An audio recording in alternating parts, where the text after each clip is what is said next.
బెత్లెహేములో ఒక్కడిగా ఒంటరిగా చేతి సహాయము లేకుండా ఒక్కడు ప్రారంభించాడు. ఆ ఒక్కడు ఈరోజు సర్వభూతాలన్నీ కప్పాడు. మనుషుడు లేని చోటు ఉందేమో కానీ యేసు లేని చోటు లేదు. యేసు నామస్మరణ వినబడని చోటు లేదు. మన భారతదేశం ఉంది కదా, ఆ మేడగది మీద చల్లని గాలి వీచినప్పుడు, పరిశుద్ధాత్మ గాలి వీచినప్పుడు కొంతమంది వ్యాఖ్యానకర్తలు చెప్తారు. అది నిజమో కాదో నాకు తెలీదు, నేను విన్న మాట. పరిశుద్ధాత్మ వచ్చినప్పుడు రకరకాల భాషల్లో, ఒకడు ఇంగ్లీష్లో మాట్లాడుతున్నాడు, ఇంకొకడు మలయాళీలో మాట్లాడుతున్నాడు, ఇంకొకడు తమిళంలో మాట్లాడుతున్నాడు, మరొకడు అరవలో మాట్లాడుతున్నాడు, మరొకడు ఒరియాలో మాట్లాడుతున్నాడు, ఇంకొకడు గ్రీసు దేశంలో గ్రీసు భాషలో మాట్లాడుతున్నాడు, ఇంకొకడు లాటిన్ భాషలో మాట్లాడుతున్నాడు.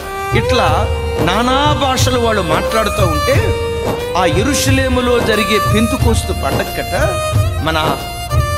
మన భారతదేశంలో కేరళ రాష్ట్రంలో ఆ రోజుల్లో ఇశ్రాయేలు ప్రజలు ఉండేవాళ్ళట.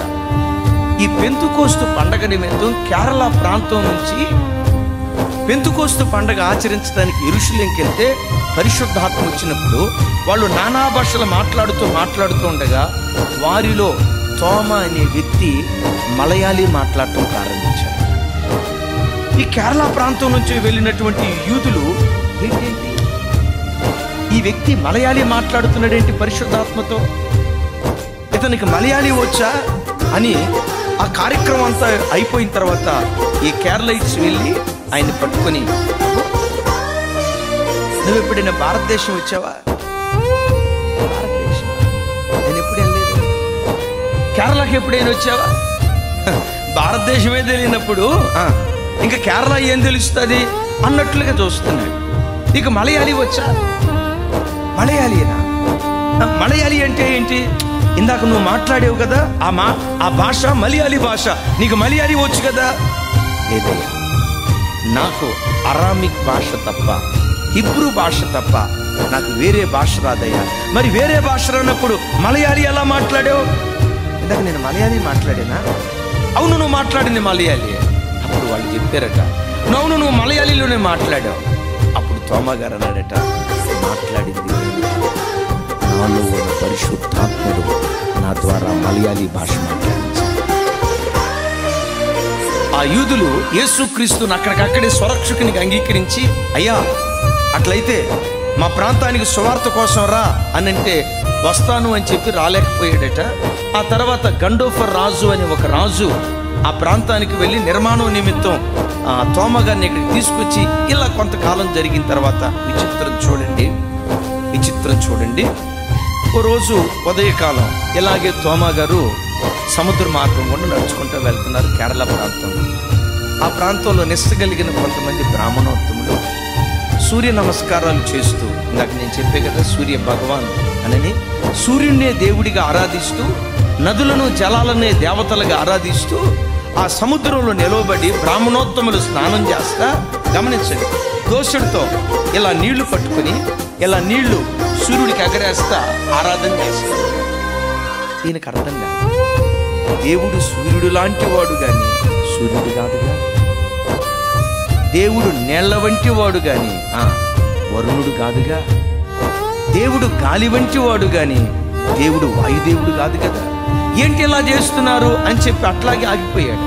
ఇలా నీళ్ళు ఎత్తటం, పైకి ఎగరేయటం, అవి కింద పడిపోవటం, వీళ్ళ కార్యక్రమాలు చేస్తూ ఉంటే అప్పుడు తోమా గారు అన్నాడు,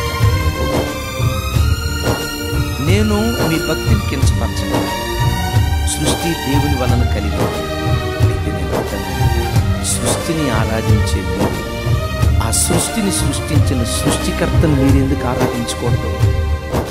లేదు ఇవే దైవాలు అని అంటే, లేదు, వాటిని కలుగు చేసిన దేవుడు ఒకరున్నారు, ఆయనే సృష్టికర్త అని మీరు ఎట్లా చెప్తారు?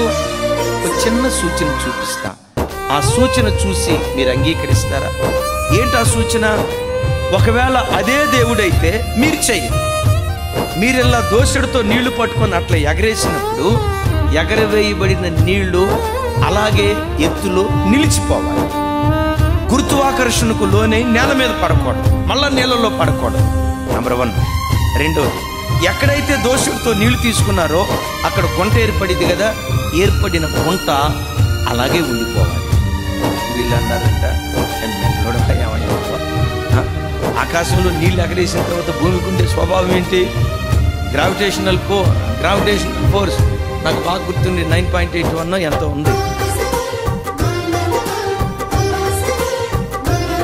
సరే ఎంత షారు 9.81 మర్చిపోయాను. Right, gravitational force 9.81. ఇచ్చోడు అది నీళ్ళు ఎగరేయటంతో వెంటనే పడిపోతాయి. నీళ్ళకొండ స్వభావం ఏది? ఇట్లా నీళ్ళు తీయటంతో మళ్ళా వ్యాపించది, ఫిల్ అయిపోద్ది. నువ్వే మాట్లాడుతున్నావు. ఇదిగో మీరు సృష్టిని ఆరాధించారు కదా, ఆ సృష్టిని సృష్టించిన సృష్టికర్త నామం పేరిట ఈ సూచించేస్తా. అప్పుడు నమ్ముతారా?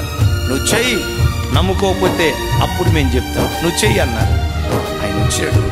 కర్మేలు పర్వతం మీద ఏలియా ప్రార్థించినట్టుగా ఒక చిన్న ప్రార్థన చేసుకున్నాడు. ఆ నీళ్ళలోకి దిగాడు.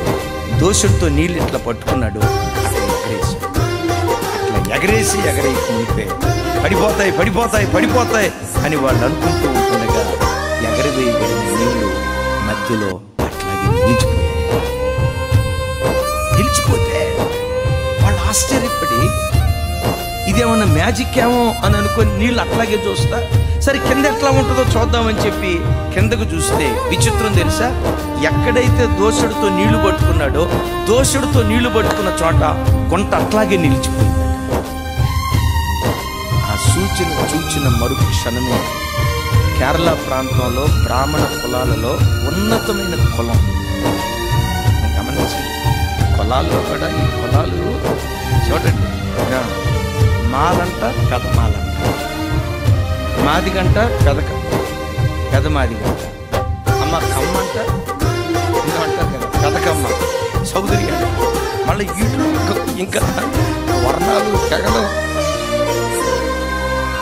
వినండి, ఇక ఆ పరిస్థితుల్లో వీళ్ళు బ్రాహ్మణ వంశంలోనే సుప్రీం.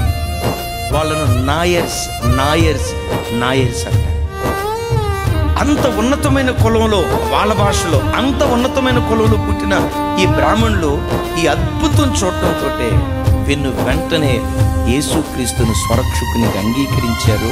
కేరళ పట్టణంలో ప్రారంభమైన ఈ చిన్న రాయి దక్షిణ భారతదేశం అంతటిని ఆల్మోస్ట్ కమ్మింది. ఒక రోజు రాబోతుంది ఉత్తర భారతదేశం, ఒక రోజు రాబోతుంది భారతదేశం అంతటిని రాయి కమ్మది.